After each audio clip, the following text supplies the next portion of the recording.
All right, welcome to a Week 15 edition of the Coach McVay Show, presented by Microsoft Surface with our special guest, Les Snead. Thursday Night Football is on the horizon. A trip to Santa Clara to try and sweep the San Francisco 49ers. D'Marco Farr, JB Long. This is always your favorite week of the season, D. Farr. I know that. You got a different look in your eye for Niner Week. Oh, you mean Niner Week? Oh, of yeah. course. Yeah, I've been mad since the game ended, so let's get to it. But you know what's funny? I mean, you just beat Buffalo, and you still haven't smiled yet, Les. Can just one smile? No, not yet? There's one. Not yet. Yeah, I smile for you, D'Marco. But Thank you. it is interesting. I think this is probably the third time I've been on the show. Maybe I don't know the first time. I don't know the second time. I do remember it was post Miami. I mentioned right. It's a 17 round, somewhat battle fight. We're moving on to what is it, round 14, and then we got 15, 16, 17. So this time of year. Beating Buffalo is worthy of a smile, but because it's a Thursday night game, whether it was Thursday or Sunday, the neat thing about winning this time of year is, the next game becomes even more meaningful based on you putting yourself in position to make a run in December. Sure. 7-6, above 500 for the first time, controlling your own playoff fate. That was a special game, and I appreciate it more over these last 24 hours. Did you have a sense when you were watching it in real time as it unfolded that was going to be an instant classic?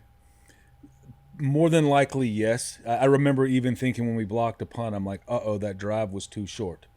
However long it took us to block the punt, scoop, and score, I'm like, we were going to need some, and we had a lot of them where we had some 5, 6, 7, 8-minute drives to score, but time of possession was going to be important. And also, you think about Buffalo, you get up by 14, 17, 10 plus, right? They're going to probably not run the ball as much. They're going to go into we got to score mode, and when you're let's call it snapping the ball to Josh Allen in score mode, and a lot of times, sometimes 4 down. Somewhat 4 down. Each drive could be 4 down territory, 4 down situations. It's a lot of pressure on your defense. So, yeah, I had to remind myself to breathe. I mean, both quarterbacks. I mean, it was a hell of a game. One of the more exciting games I think I've ever seen. One of the more exciting games since the team has come back to L.A. It's been special. But to get over the hump, to beat a team that everyone thought was the best team in the NFL, do you think that gives this group, your group, a lift? I know you got Thursday coming up, but to do that, to turn the NFL on its ear, do you think that gives this team some it's sort definitely, of lift? Yeah. I think that based on who they were, how they were playing, that you could say that game, right, from a mythological perspective, weighs a little more than another game because of the magnitude of who they are, where they are in the standings, in 2024. But again, probably mathematically doesn't weigh any more than the other. It is interesting, though. I do think is we've played when you look back on it, a lot of teams that we have played are winning a lot of football games or in the playoff hunt. But I do think when you go down the stretch and you beat a team the caliber of Buffalo, it can mean a little bit like, okay, we can play with anyone, right? That's I think sometimes teams, let's just say you were playing and you win 4 straight or 3 out of 4, but it was teams, let's call it below 500. And then all of a sudden you're playing a heavyweight who's above 500, leading their division. There might be an element when you walk in the stadium, okay, can we do this against this caliber of team? But it is interesting since we dug ourselves a hole early in the season, we have played a lot of quality teams and beaten some, so that was definitely. Yeah. What about for those of us who love and follow the Rams, just seeing the offense put one of those games together? Like in terms of where you're trying to go, we've all been waiting multiple months here for this team to get healthy, to get the right people in the right seats. Now that we know that they still got the juice, they can put up 40 in a game. That's got to elevate your hopes and expectations. That definitely, again, there's efficacy there.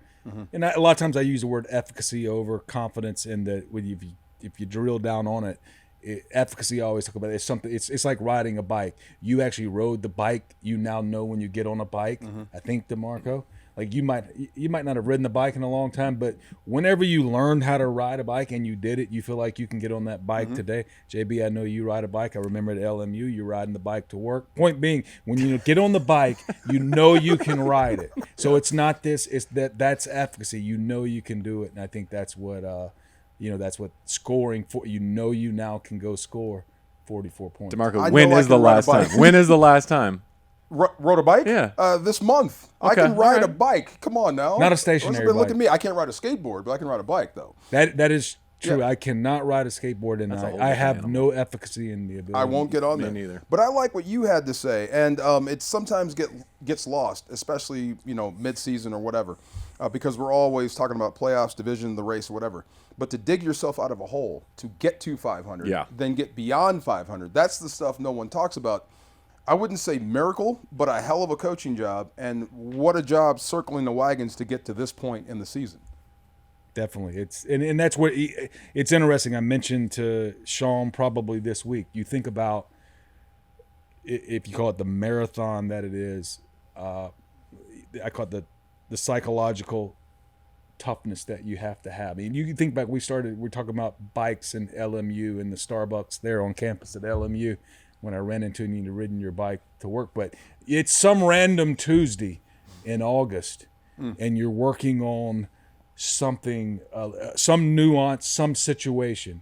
And let's say that day went awry and Sean's really, really not in a good mood, right? And I was joking with him. I said, you know what, when you get to December and it seems like August was so long ago and all the things you go through, I'm like, do you even remember why you were mad on that Tuesday, right? The whole point, it's a lot of months that are put together. So there's all that goes into this whole thing. I forget the question now that I just answered. That's fine. You're probably just wondering, why is that guy wearing his helmet in Starbucks? Were you wearing a helmet in Starbucks? Probably. That's okay. You got to be safe, though. Yeah. It's on brand. Do you believe in the clutch gene? Like when you see Matthew Stafford, the way that he's played in December, over the years, over the course of his career, all these game-winning drives.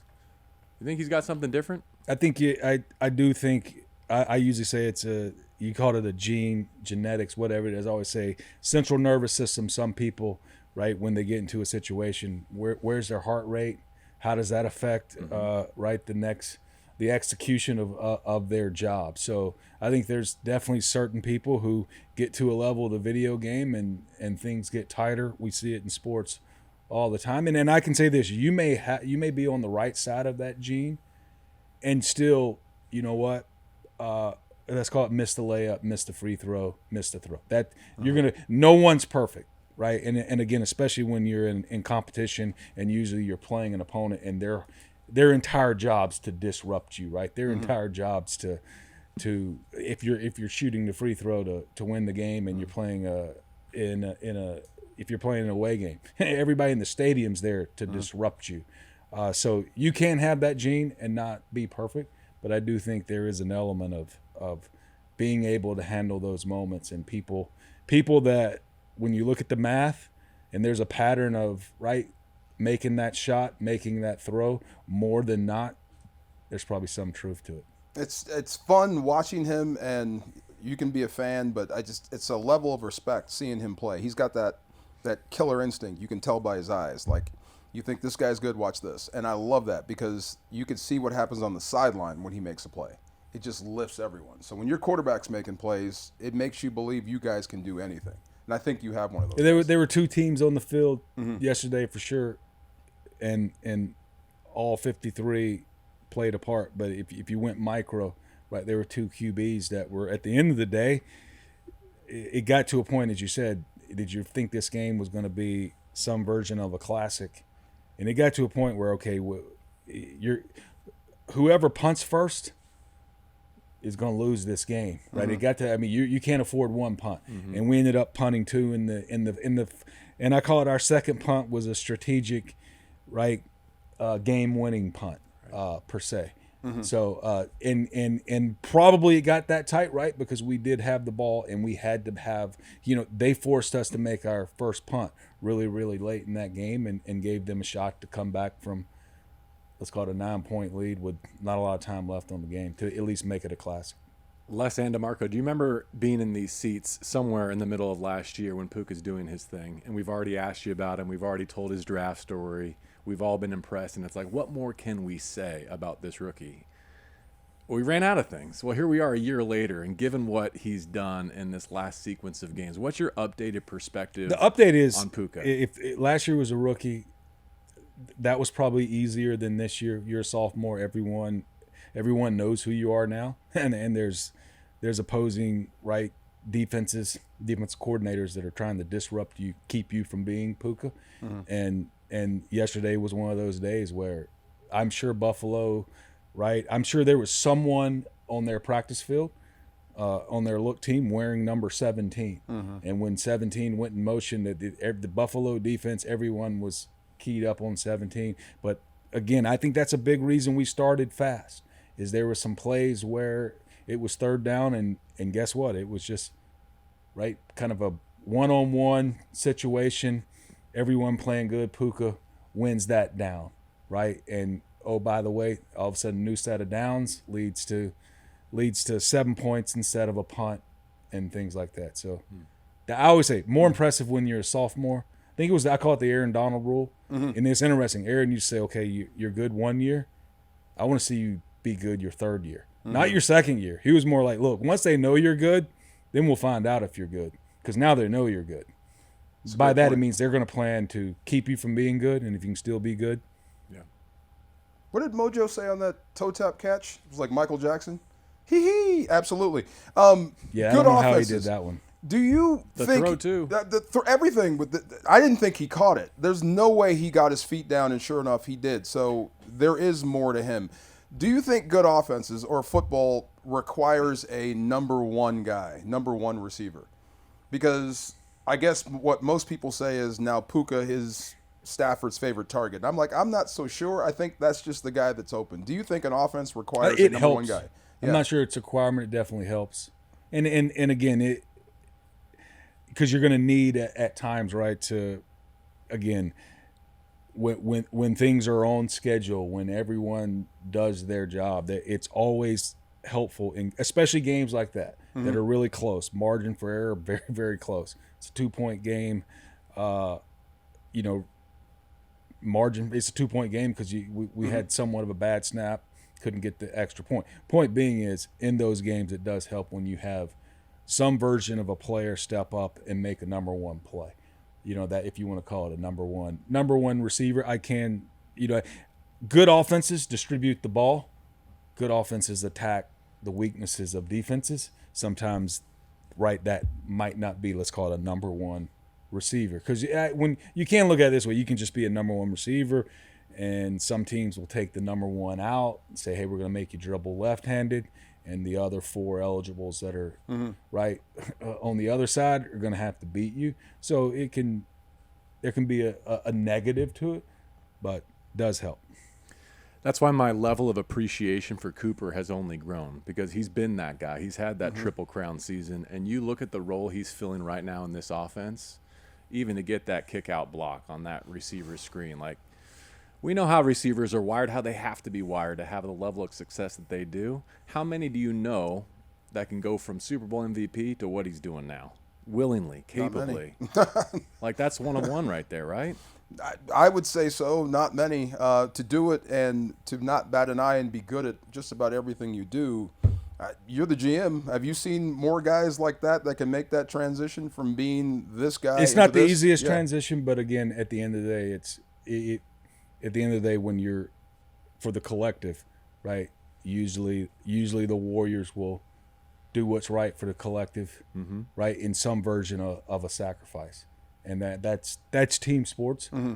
The best teams are going to have individuals making some subset of a sacrifice for the ecosystem. And again, and you look at us yesterday, whether it was Tutu on the 4th down, whether it was DeMarcus making a few big plays, and I know one of his got called back, but he's been someone that scored for us.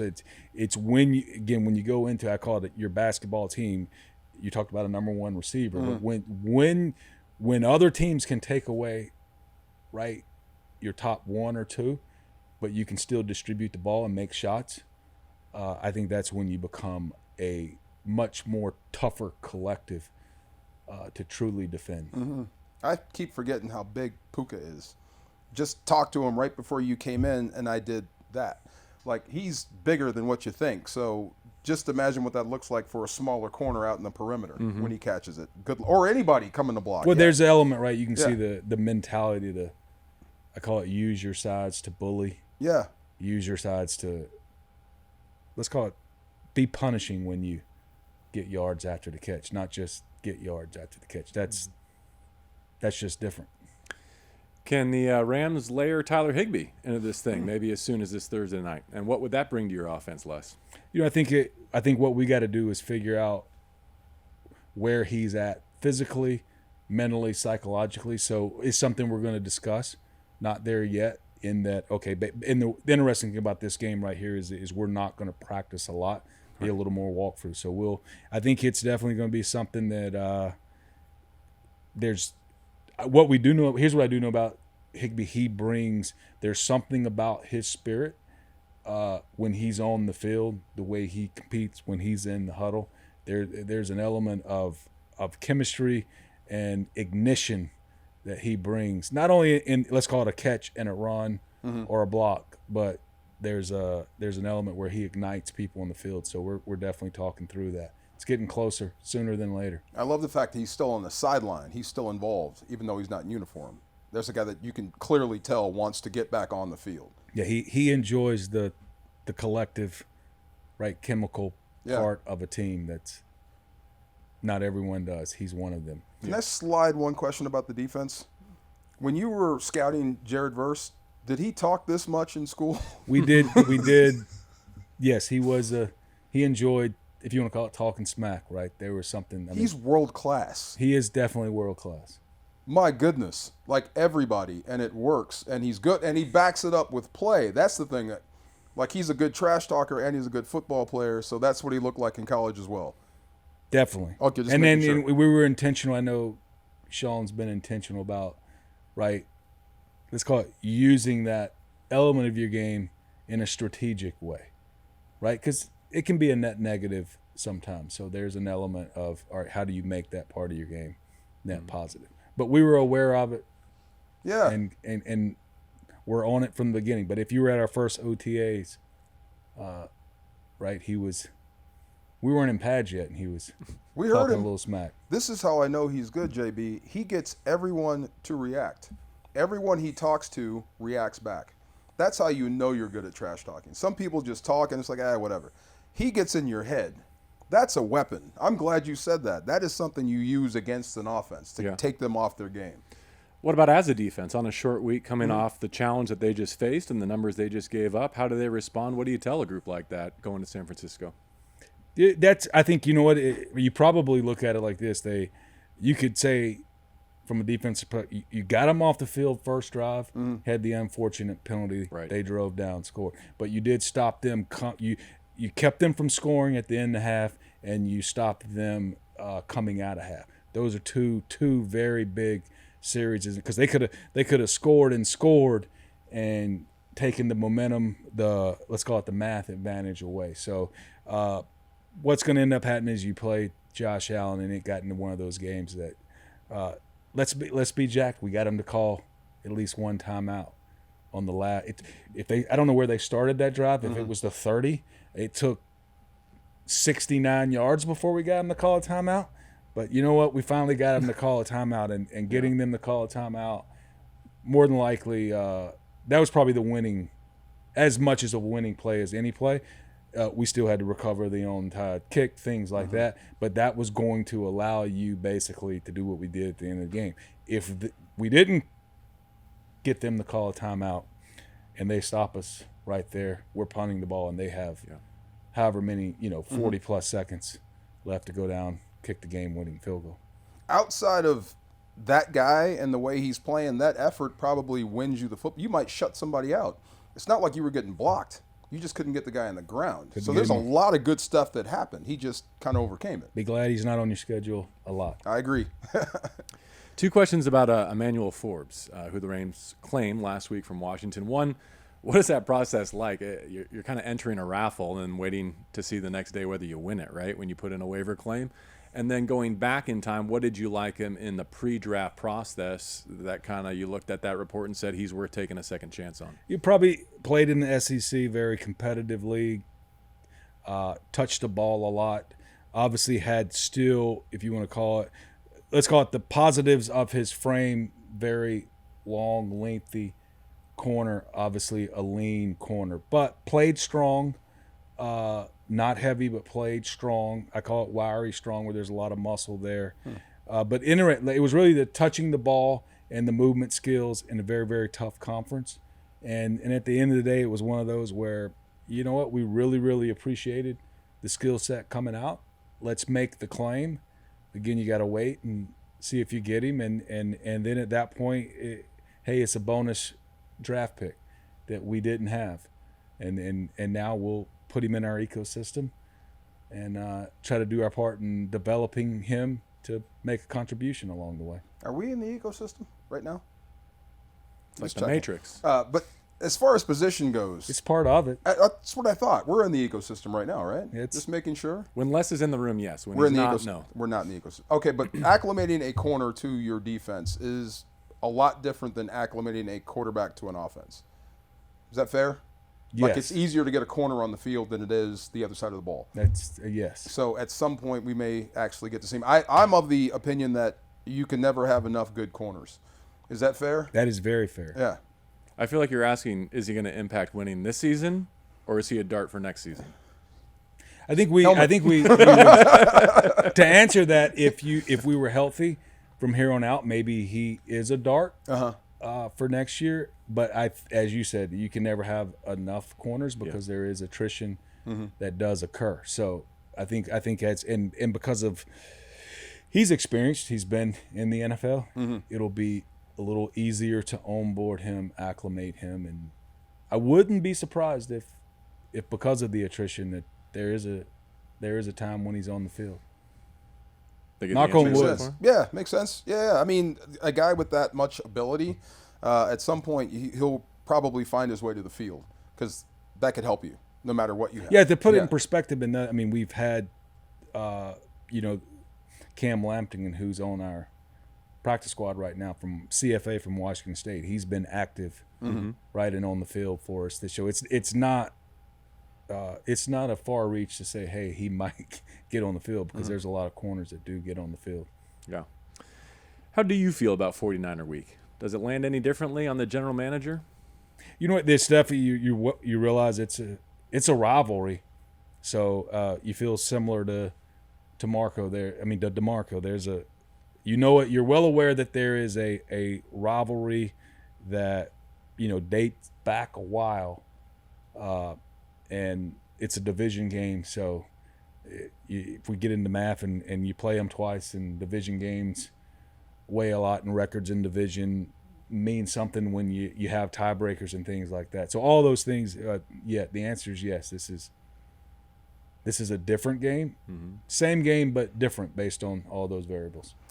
It's the next one on the schedule. It just has a lot involved. The stakes are higher, and it happens to be them. So, two birds, one stone. You know what I mean? So, but the short week, but they're coming off a short week, and it's just one of those weird things. Like post game, you see the guys. And I noticed you in the locker room after, and I told JB you'd never know they won because it seemed so calm, as if they either knew they were going to win or they were just getting ready for Thursday. It's just one of those weird things going from Sunday to Thursday. I think it's all of those things plus the magnitude or the way that game played out. I think it was just like, okay, that ended, and we have more points than them. But is that what I'm picking up? Okay. But there was an element, and I think Sean did a nice job in his post game monologue, if you want to call it that. That okay, hey, that game was special, but oh, by the way, we have a Thursday game. Right. So that's why the therapists were in this room, and they were going to help the players begin recovering. So there was no time for, if you want to call it a baseball, popping the champagne. Right. So there was probably twofold, but I do think in that type of game there is an element of emotional exhaustion that goes into it. But you're saying there's no victory Monday when there's Thursday football. You got to get ready again. Yeah. Yep, and it's them. Yep. Where'd you come down on the college football stuff? Texas, landed the 5 seed? Home to Clemson first round? I know they got a home game at Clemson. I don't What'd you know think of the that seed. SEC championship game? You know what? It seemed SEC championship-esque, right? Heavyweight fight that goes to overtime, right? I say this: it's hard to score in that league sometimes in those games, and it was one of those. You just had similar to our game, but different. Somewhere along the way in that game, you knew that okay, this thing's gonna come down to the end, and there's gonna be some bounces of the ball or some plays made that end up tilting it one way or the other. But definitely a heavyweight fight. I just like it that an old Pac-12 team is sitting at the top right now. So, There's no way. There's no way didn't that say a the name. UW Husky I did not say the name. is going to claim Oregon. I'm claiming conference. I'm not claiming school. I'm just saying. That was the weirdest thing I've ever seen you do. I can't believe Come you on. just pulled it. UW is out. Come on. Yeah. Too much. UW was in it last year, though. We were. See, we're there. Yes. I'll never forgive Blake Corum for that, though. That's okay, though. So you're rooting for Oregon to win the national I'm rooting for the championship old now? Pac-12 team, and that's as far as we So go. where does for one Arizona second. State fall into that? I'm rooting for them too. That's shocking. That's weird to see them, and the A-State is in the mix, and you can't call them Pac-12 anymore. It still doesn't compute with me. Yeah, I didn't say it though. Stop.